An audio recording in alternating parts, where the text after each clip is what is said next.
dois nomes, certo? Bem, essa região é a região da cárdia. Cárdia ou cárdica. Ah, tá. Não tem Tá? cárdica aqui. Cardíaca não. Cardíaca vai estar errado, porque existe em outra estrutura. Não confunde, por favor. Tá? O estômago, nós vamos dividi-lo em 4 partes. Ok? Quais são as regiões que nós vamos dividir o estômago? De que forma? Zona. Tem um fundo só. Ah, zona cárdica. Cárdica ou cárdia, não é isso? Fundo, corpo e piloro, tá? E piloro. Piloro é o amarelinho. Agora olha só, o fundo é aqui em cima, tá? A gente acha que o fundo Geralmente confundem, né? O fundo é embaixo, não. No estômago o fundo é em cima, ok? Aí é o fundo, vermelhinho aqui. Uma outra situação, olha só, eu falei dividir o estômago em 4 partes, não é isso? Bem, e esses alfinetes aqui, o verde e o preto, o que são? Curvatura, tá? Essas duas curvaturas, elas estão presentes onde? No corpo do estômago, ok? Curvatura menor e curvatura maior, já é bem sugestivo, né? Pelo tamanho leva-se o nome. Curvatura maior, curvatura menor, sem problemas. Amarelo é o quê? Piloro, tá? Piloro. O corpo é toda essa região que vai do fundo até o piloro. Esse é o corpo do estômago. Zona cárdica. Fundo. curvatura maior, curvatura menor. Piloro. Certo? Daqui é pouco. É, tudo isso aqui. Não dá para nós falarmos aqui, mostrar nada de estruturas internas, porque só se abrir. Alguém falou no início, bem, o estômago é desse tamanho. Olha, todos esses órgãos, tá, são totalmente diferentes do que está aqui. A gente consegue ter uma ideia da sua estrutura física, da disposição de outras estruturas que compõem o órgão, tá? Porém, claro, eles são inflados, tá? Inflados e com suas membranas de revestimento, ok?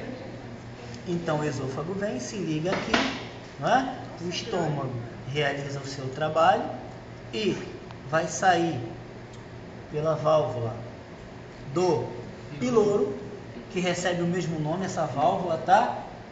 Válvula pilórica ou esfíncter pilórico, tá? Válvula e esfíncter é a mesma coisa, ok? Aqui, nessa junção da válvula do piloro, vai ser com quem? Qual a estrutura que agora vai começar a se formar daqui em diante? A primeira porção de quem? Sim, mas é a primeira porção de quem? O duodeno é a primeira porção do intestino delgado, ok? Olha, se existem essas válvulas, não deveriam haver, por exemplo, os refluxos, não é isso? Vômito. Tanto é que, quando alguém coloca o que está aqui dentro para fora, o odor é totalmente característico, muito ácido, não é? Porque o alimento se mistura aqui ao suco pancreático e quando a pressão interna aumenta muito, a válvula se abre, ela não consegue segurar e o vômito vem, tanto é que ninguém consegue segurar, não é isso? Em alguns pacientes, dependendo do que acontecer, nós vamos ter que dar uma olhada, tá? Nesse refluxo, vê a característica, está muito ácido, precisa mexer? Não. Pela consistência e pelo odor. O odor muito intenso significa dizer que existe uma acidificação muito intensa na cavidade interna do estômago. O que está acontecendo ali? Por que nós precisamos saber disso também? Porque às vezes o medicamento pode estar interferindo, tá?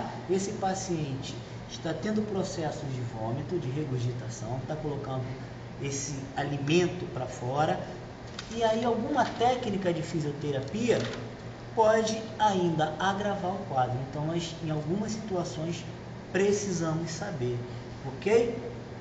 Assim como secreções do pulmão, quando o paciente expele, às vezes nós temos que olhar aquela secreção para diagnosticar o quê? Olhar a coloração, olhar o aspecto, como é que está. De repente já pode estar acontecendo uma hemopetíase. Você sabe o que é isso? Não. Secreção com presença de sangue.